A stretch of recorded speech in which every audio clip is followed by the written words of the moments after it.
En manchette ce soir, une femme perd la vie dans un accident sur la route 113. La conductrice a percuté un camion lourd ce matin près de Sainte-Terre. Bilan en demi-teinte pour l'itinérance à Val-d'Or. Il y a encore des gens qui disent qu'ils ne veulent pas venir au centre-ville parce qu'ils ne se sentent pas en sécurité. Et des municipalités rejettent encore trop d'eau usée dans les lacs et rivières de la région.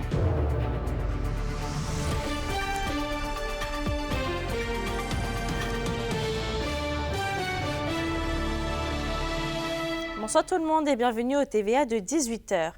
On ouvre ce bulletin avec une femme dans la cinquantaine résidente de Taschereau qui a malheureusement perdu la vie. Sa camionnette est entrée en collision avec un véhicule lourd tôt ce matin entre les kilomètres 85 et 86 de la route 113 près de Sainte-Terre en direction de Lebet-sur-Quévillon. Pour une raison toujours inconnue, la dame aurait dévié de sa voie et ça fait maintenant le 3e décès sur nos routes en moins d'une semaine.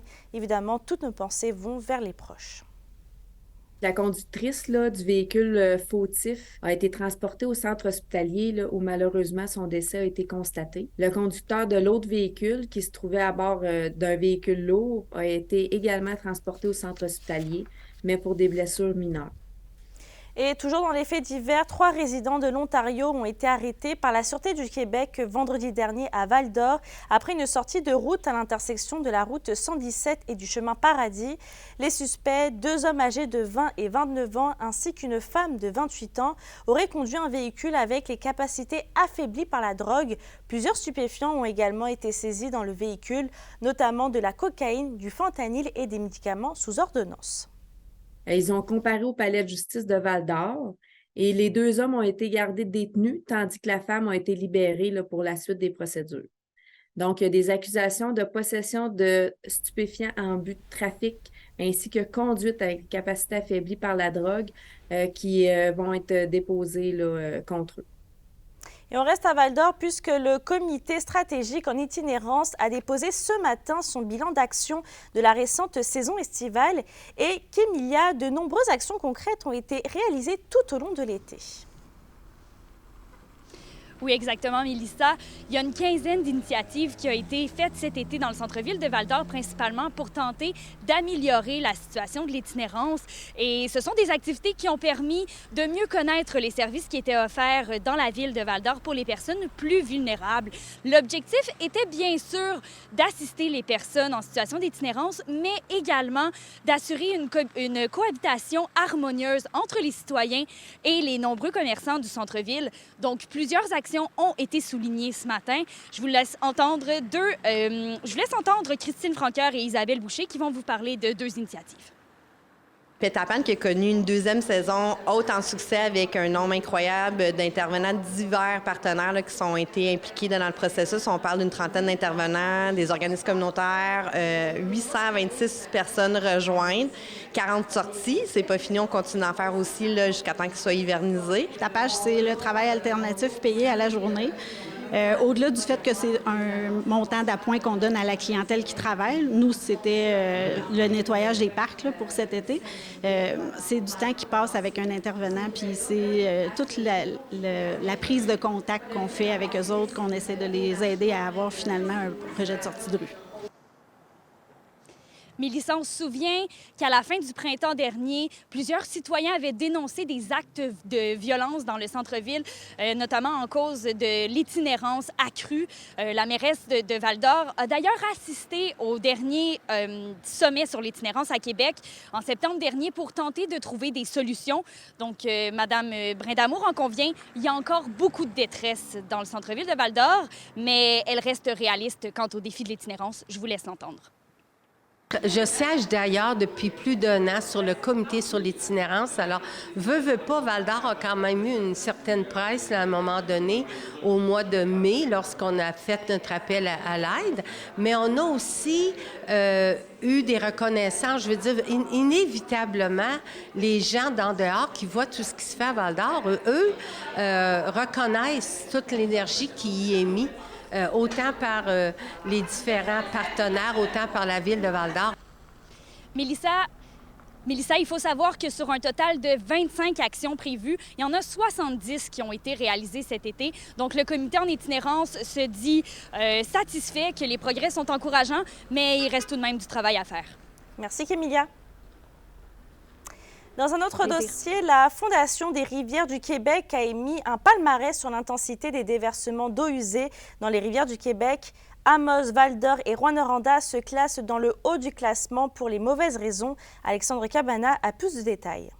Il reste beaucoup de travail à faire en ce qui a trait au rejet des eaux usées dans les lacs et les rivières de la région. C'est du moins le constat que fait la Fondation Rivières avec son palmarès 2022 des municipalités du Québec. Je vous dirais que c'est quand même dans les hauts résultats du palmarès. C'est pas ahurissant, mais c'est quand même notable. Puis au niveau de la région de l'Abitibi-Témiscamingue, c'est effectivement parmi les plus hauts résultats en termes d'intensité par habitant.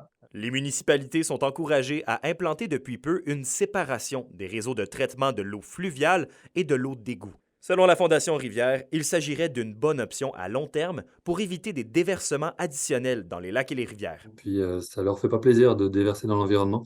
Donc à chaque fois qu'elles en ont l'occasion, à chaque fois qu'elles doivent refaire les systèmes d'égout, souvent elles vont aller vers du réseau séparatif, donc les eaux usées d'un côté, les eaux de pluie de l'autre côté. C'est plus facile à gérer.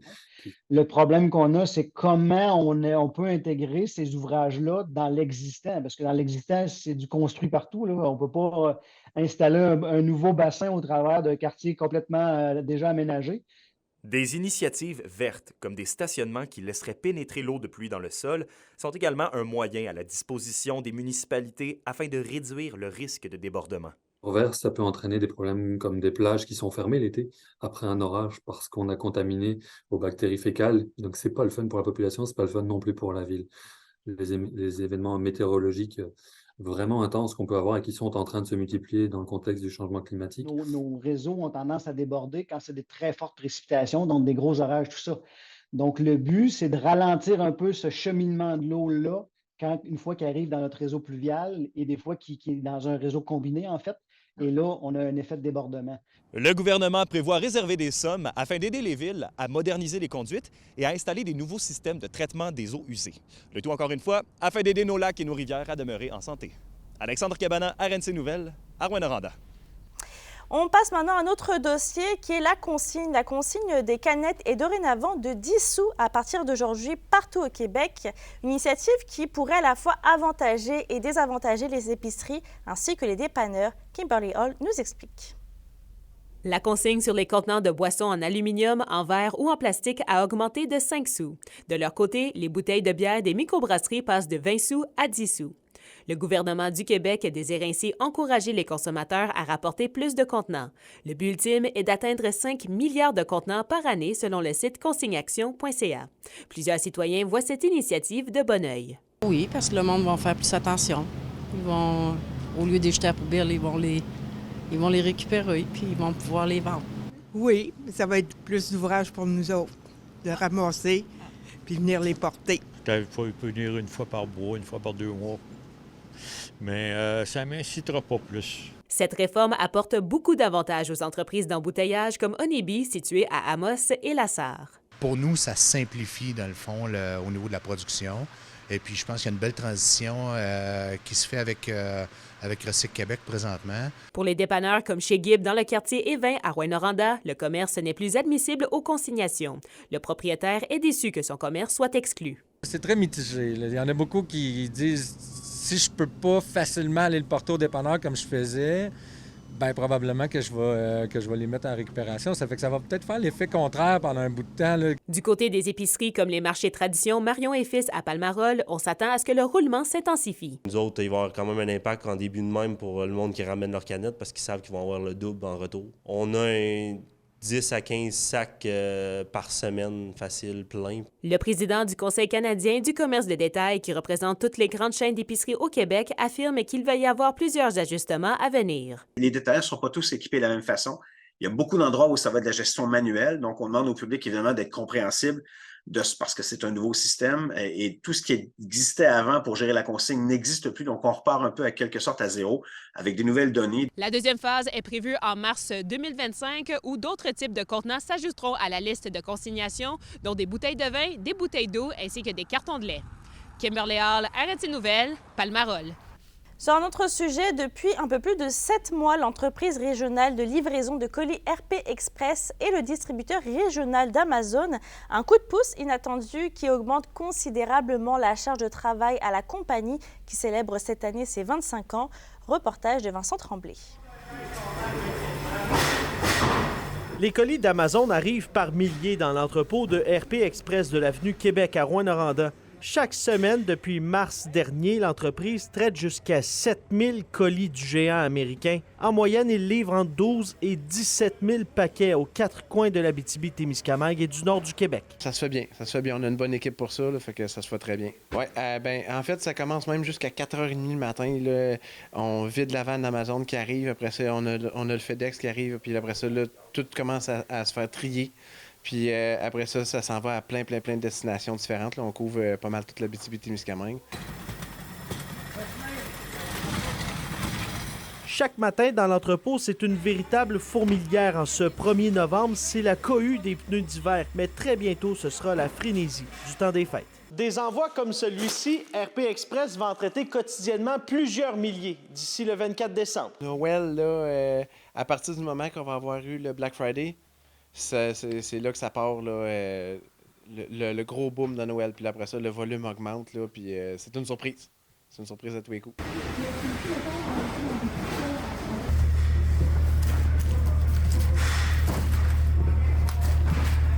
2023 est une bonne année selon l'un des cofondateurs de RP Express. Après la hausse du nombre de colis, l'entreprise célèbre ses 25 ans. Selon Étienne Robert, ce qui fait leur force, c'est le service à la clientèle et leur présence sur l'ensemble du territoire témiscabétibien. Je suis fier de toute mon équipe, de mes employés. On a toujours axé sur le service. Puis je pense que c'est ça qui nous tient très fort. Vincent Tremblay, RNC Nouvelles, à Rouyn-Noranda. On va parler maintenant d'une triste réalité. Les demandes d'aide alimentaire explosent au sein du réseau scolaire et de plus en plus d'enfants débutent leur journée avec le ventre vide. C'est ce qu'affirme le Club des petits déjeuners. Et selon leurs chiffres, c'est plus de 9200 enfants qui n'ont pas accès à un déjeuner équilibré à l'école en Abitibi-Témiscamingue. Vos réponses à la question du jour TVA, une présentation de la clinique infirmière Nord-Ouest partout dans la région. Notre équipe peut vous recevoir pour un bilan de santé, une infection, le suivi de maladies chroniques et bien plus. Contactez-nous pour plus d'informations ou visitez notre site web. Et à la question du jour, on vous demandait, pensez-vous qu'il devrait avoir des déjeuners dans toutes les écoles de la région? Vous avez été mitigé à répondre non à 51%.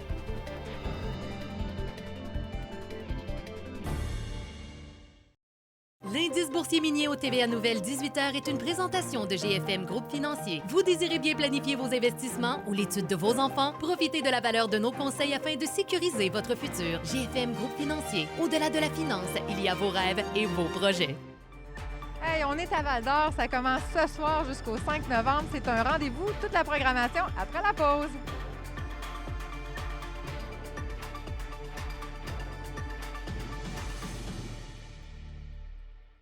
Les SADC de l'Abitibi-Témiscamingue et du nord du Québec vous présentent la bonne nouvelle économique TVA. C'est sous le nom Signé S que Sandra Barrette s'est lancée à titre de coordonnatrice d'événements et de mariage. En plus d'offrir un service personnalisé à sa clientèle pour les événements qu'elle organise, la jeune femme d'affaires témiscamienne propose aussi un service de décoration sur mesure. À peine quelques mois depuis la création de son entreprise, Signé S dépasse ses objectifs pour 2024. Les SADC, partenaires de l'économie de la région.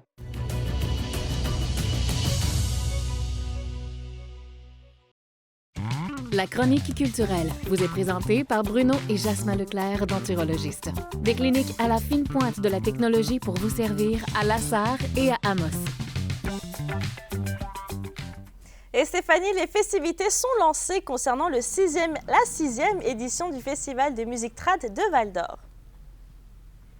Oui, et je peux vous dire qu'on va pouvoir se réchauffer enfin au son de cette musique-là. Ça va se dérouler jusqu'à ce dimanche pour les intéressés. Je vous rappelle que la mission du Festival de musique trad de Val-d'Or, c'est très simple, c'est de faire revivre les veillées traditionnelles québécoises et également de faire résonner la musique traditionnelle dans notre communauté. Donc, on invite que ce soit les chanteurs, les caleurs, les gigueurs à venir faire leur tour. Vous n'êtes même pas obligé d'être professionnel. On a toute une programmation pour vous. entre autres les 4 charbonniers qui vont être là. Et ce soir, si vous voulez aller faire un tour, on a André Bernard qui va livrer le conte traditionnel Les Chantiers. S'en suivra le volet chansons à répondre à compter de 20 heures. C'est une manière de faire de très belles découvertes.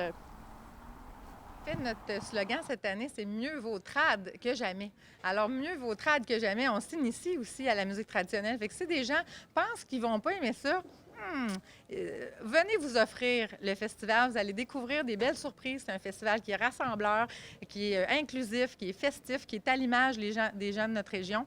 Fait que venez découvrir ce beau festival si vous ne l'avez jamais rencontré. Ça fait longtemps qu'on est venu à Val-d'Or en tant que charbonnier.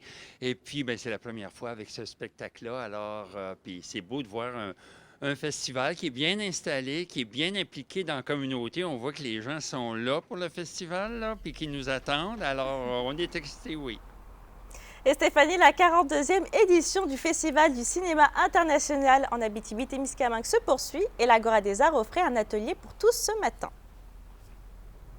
Oui, et les gens ont été conviés à venir voir cet univers-là cinématographique. Écoutez, ça se déroulait ce matin avec un séminaire de jeu devant la caméra. On a eu droit à 3 personnes exceptionnelles qui étaient là, entre autres la comédienne Sylvie Moreau, que j'ai tellement été heureuse de rencontrer. Mon Dieu, j'en reviens pas encore. Luc Drolet aussi, qui est comédien également, ainsi que le metteur en scène, ainsi que comédien Étienne Jacques, qui était là. Et l'activité, c'est très simple. On visait à démontrer que c'était possible d'interpréter une scène de plusieurs manières et eux étaient ravis de pouvoir transmettre leur passion aux plus jeunes. L'art du jeu, c'est un art très concret, mais on pense que c'est quelque chose qu'on ne peut pas saisir. Mais il y a des outils pour jouer, pour apprendre à jouer. Puis moi, c'est ça. Quand on est passionné comme ça, bien, c'est ça, on a envie de le transmettre. On se poser la question s'il y a une différence, entre autres, entre le jeu théâtral et le jeu devant la caméra. On va nommer les différences qu'il y a. On va aussi parler de présence scénique. Hein? C'est quoi la présence scénique? Comment on la définit, cette présence-là? Puis est-ce qu'elle se travaille ou c'est quelque chose qui est inné? Fait qu'on va aborder ça. Et puis... Elle se travaille. Elle se travaille, tu penses ça? On va le voir. On va tester Luc à cet effet-là. Je pense en comédie, c'est hyper important, je pense, d'incarner le personnage, même s'il est un peu ridicule. Sans en faire une parodie, nécessairement. Sans tomber dans la parodie ou dans le pastiche, dans quelque chose qui est un peu cabotin. Et parlant d'Étienne Jacques, petit rappel pour les intéressés, on va diffuser son film, son court-métrage Get Ready With Me dès demain pour la dernière journée du festival. Donc, je vous souhaite à toutes et à tous un excellent visionnement. Merci Stéphanie. Les Foreurs de Val-d'Or vont tenter de retrouver le chemin de la victoire ce soir au centre Anico Eagle. Ils reçoivent pour l'occasion la visite des Wildcats de Moncton. On vous explique tout dans un instant.